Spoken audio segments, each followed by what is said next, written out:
दोनों हाथ जोड़ के प्रणाम किया। मैं दशरथ नंदन राम आपको प्रणाम करता हूँ। अपने से जब बड़ा कोई आता है तो पिता का नाम लेकर के प्रणाम करने की परंपरा है।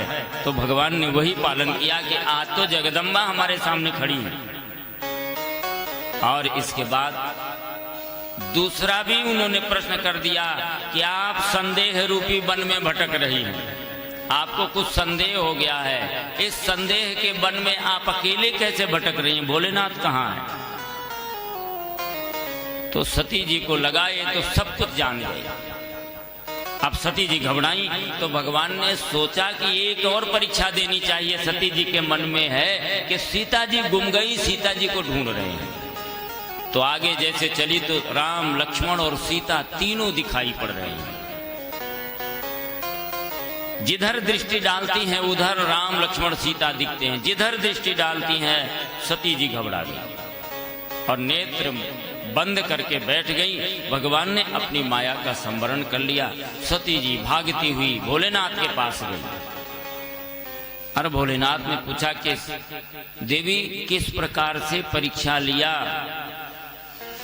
अब यहाँ पर सती जी झूठ भी बोली अपने पति के सामने।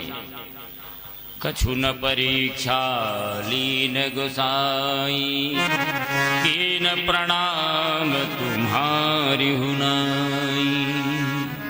कोई परीक्षा हमने नहीं लिया, बस आप जैसा मैं भी दूर से प्रणाम करके चली आई।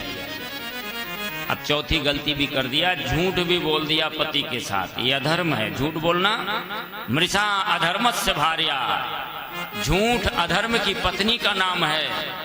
जहां पर झूठ होगा वहां अधर्म का वंशज बढ़ जाएगा और परिणाम ये होता है कि भगवान शिव ने ध्यान लगाया और ध्यान लगा करके देखा कि ये तो सीता जी का रूप धारण किया है। जिस शरीर में हमारी जगदम्बा मां का रूप दिख गया हो, अब वो हमारी पत्नी की योग्य नहीं हो सकती। इसलिए उन्होंने शिव संकल्प कीन मन माही, यह तन सती भेंट अब नाही। अब तो सती जी का इस शरीर से मेरा संबंध पति पत्नी के रूप में नहीं हो सकता। वहीं पर कठोर संकल्प कर दिया। देवताओं ने धन्य धन्य शिव संकल्प तुम्हारा, आपको धन्य